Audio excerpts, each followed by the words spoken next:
E a enormidade disso exigia que eles chegassem a ela adequadamente, sem pressa, não no meio da noite em uma biblioteca, não antes da cerimônia que mudaria tudo ter tido a chance de mudar tudo. Pela manhã, Sarafene fez seu movimento.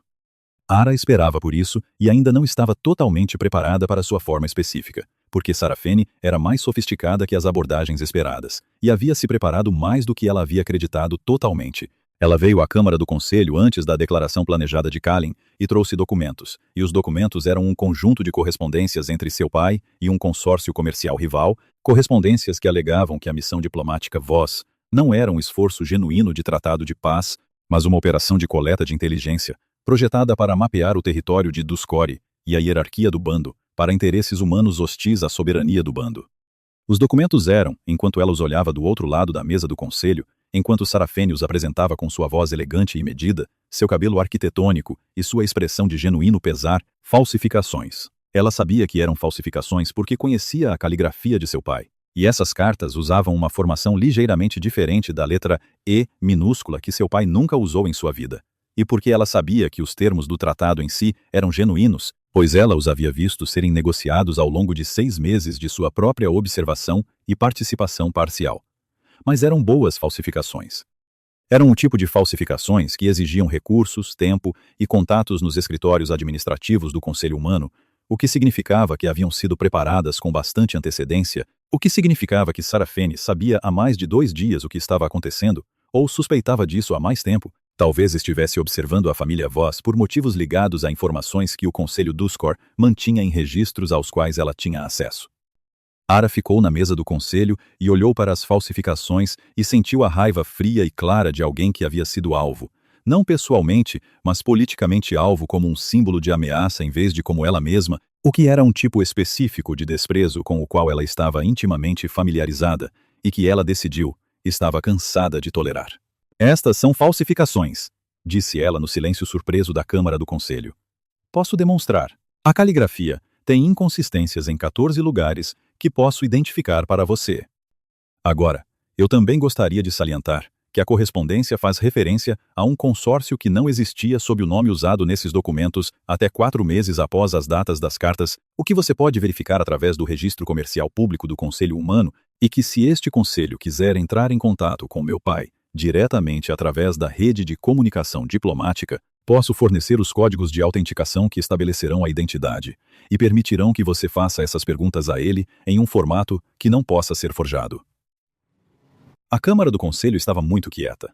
Kalin, na cabeceira da mesa, a olhava com a expressão que agora ela tinha um nome, e ao lado do reconhecimento nela havia algo novo, algo que parecia um alfa, observando algo que pertencia ao seu bando, demonstrar exatamente por que pertencia ali. Eu também, disse ela. Gostaria de apresentar a este conselho o registro da linhagem fundadora que chegou às minhas mãos, sem restrições na biblioteca, e a carta de Lyra Duskmore, atualmente no arquivo selado, que acessei por direito de sangue. Isto. Ela levantou o pingente de debaixo de sua gola e o segurou para que o conselho pudesse ver a pedra pálida e a veia escura e o padrão específico que combinava com o símbolo no cabeçalho da genealogia fundadora.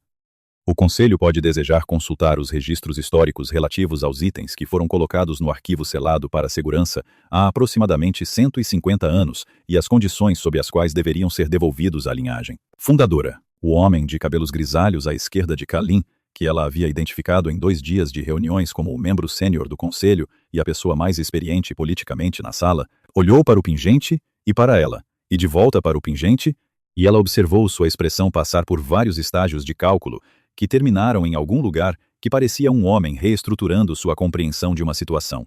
Ele olhou para Sarafene. Sarafene estava muito quieta, com a bela compostura controlada de alguém que havia se preparado para múltiplos resultados e estava atualmente determinando quais de suas preparações ainda se aplicavam. Alfa Rei, disse o membro sênior do conselho, virando-se para Kalin com o registro formal da fala oficial do conselho. Acredito que temos uma questão processual significativa a ser abordada antes de qualquer outro assunto esta manhã. Nós temos, disse Kalin. Farei minha declaração agora. Ele a fez na linguagem formal do Paklaw, sobre a qual ela havia lido o suficiente para seguir com precisão razoável. A declaração do retorno da linhagem fundadora ao território de Duskori, a evidência do arquivo selado e o reconhecimento da biblioteca e o pingente, o anulamento dos arranjos cerimoniais anteriores à luz das circunstâncias alteradas. Ele foi econômico a respeito, como era econômico em tudo, mas a economia disso não diminuiu o peso. A sala sentiu o peso. Sarafene sentou-se com seu belo rosto composto e absorveu o peso com uma quietude que a Ara só podia respeitar, mesmo agora.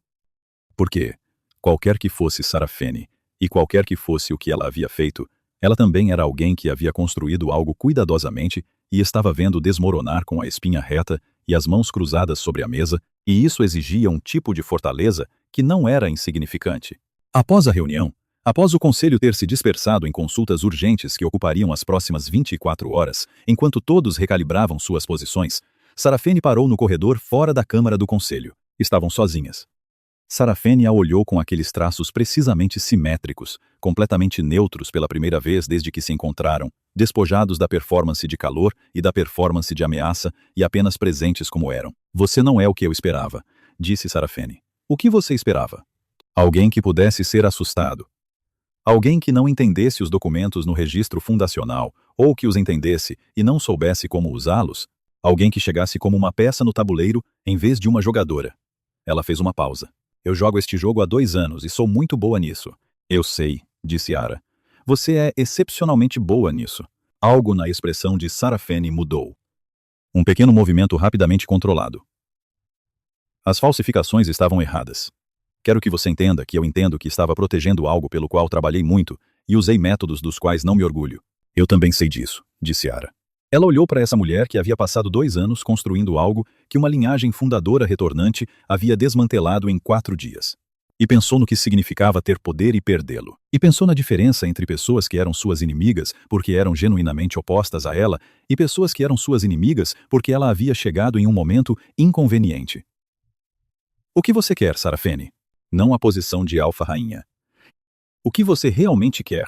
O silêncio que se seguiu foi o momento mais genuíno que elas compartilharam. Sarafene a olhou por um longo tempo e então disse: Eu quero importar. Eu quero que o que eu faço tenha consequências. Não estou interessada em ficar ao lado de alguém pelo título. Eu quero meu próprio poder.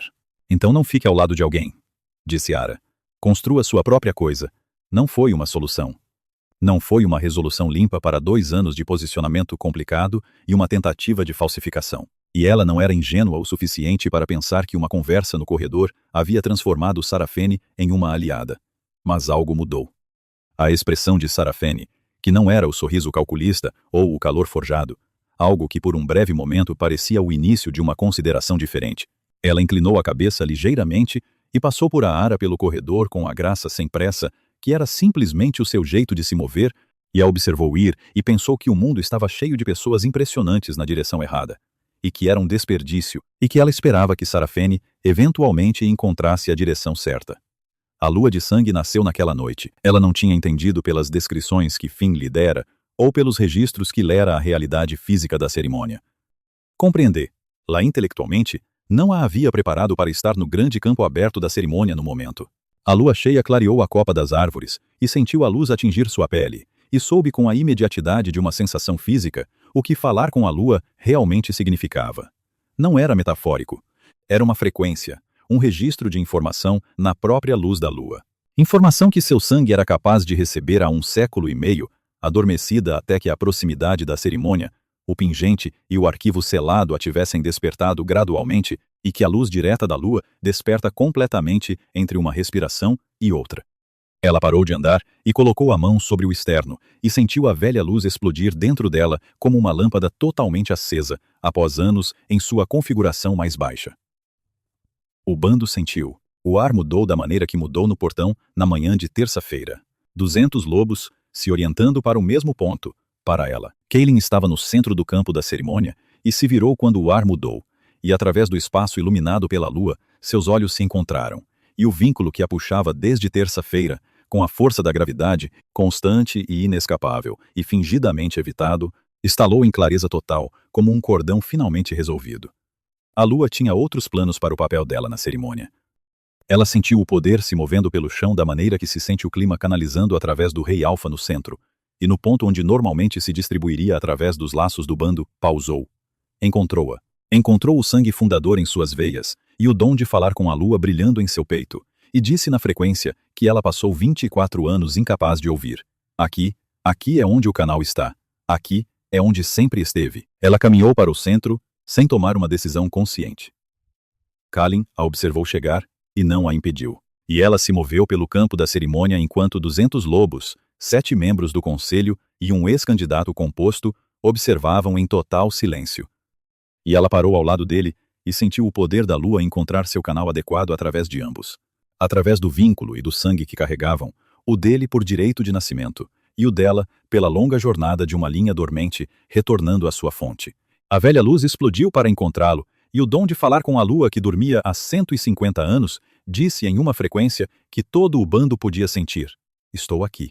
Voltei para casa. O campo da cerimônia irrompeu em uivos, todos os 200 deles. 9 undos. O uivo de reconhecimento que os lobos mais velhos descreveram de gerações passadas, não ouvido em memória viva até a manhã de terça-feira em um caminho de cascalho pálido, agora preenchendo o campo da cerimônia e subindo acima das árvores como uma declaração. Ela ficou no centro, com o poder da lua se movendo através dela como um rio encontrando seu curso. Ciente de Kalin ao seu lado, o vínculo entre eles totalmente presente pela primeira vez em suas verdadeiras dimensões, maior e mais antigo e mais certo do que qualquer coisa para a qual ela tivesse vocabulário. Ela estava ciente do bando, do conselho e de Sarafene na borda externa, com a coluna reta. E ela estava ciente do pingente e de Lyra Duskmore, que fora apagada dos registros e cuja bisneta havia carregado a linhagem dormente através de 1 século e meio até que retornasse às terras a que pertencia. Ela estava no centro disso. E ela não era invisível. Ela nunca tinha sido invisível. Ela simplesmente estava esperando pelas condições corretas. A mão de Kalin encontrou a dela, e ela sentiu como algo completado, um circuito esperando sua conexão final. E ela se virou para olhá-lo, e seus olhos de céu de inverno e a luz da lua de sangue eram os olhos do sonho. O lobo correndo pela floresta que ela agora reconhecia como esta floresta. Este território para o qual seu sangue apontava há 24 anos. Ele segurou sua mão à vista de todo o bando e não disse nada porque ele falava de forma concisa e o gesto era a palavra.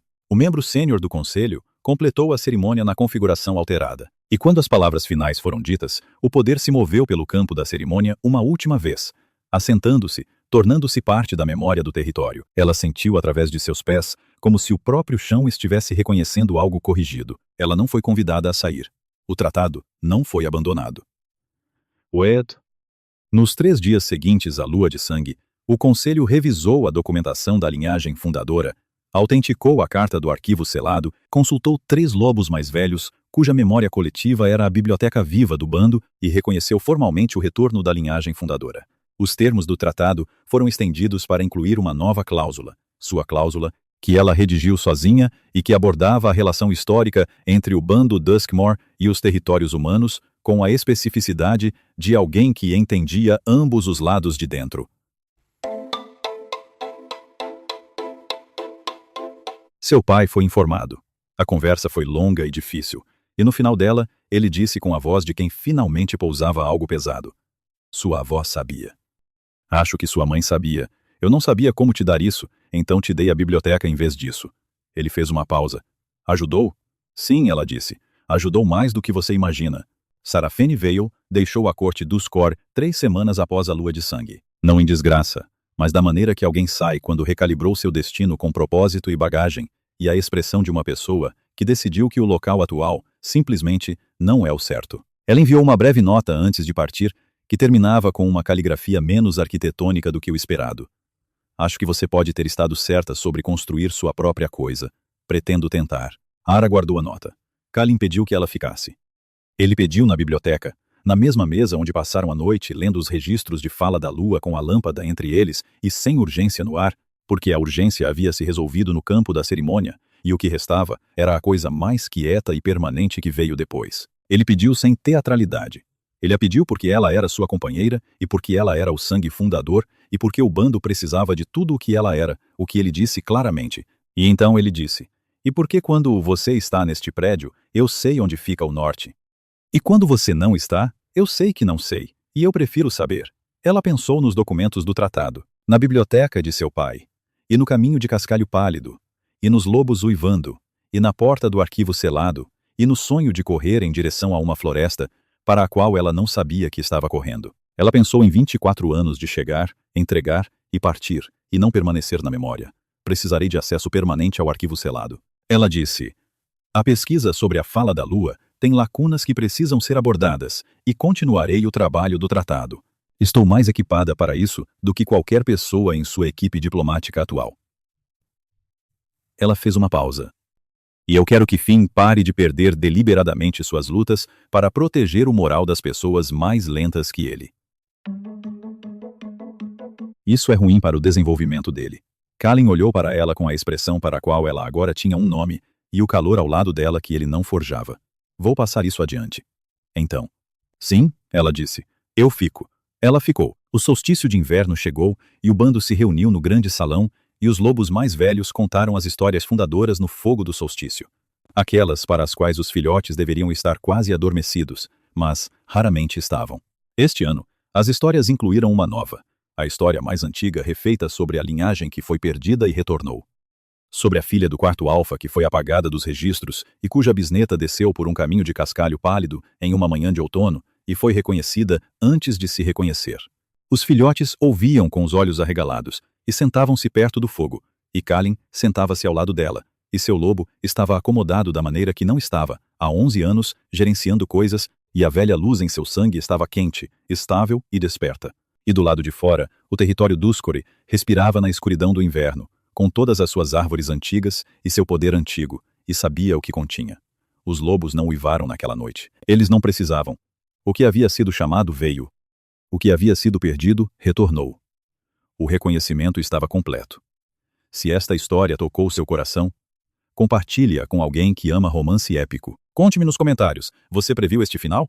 Obrigado por ouvirem até o final deste vídeo. Eu realmente valorizo cada momento que vocês passaram aqui comigo.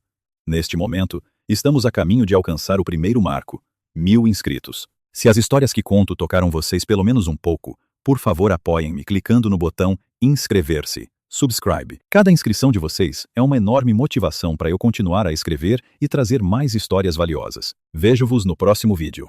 As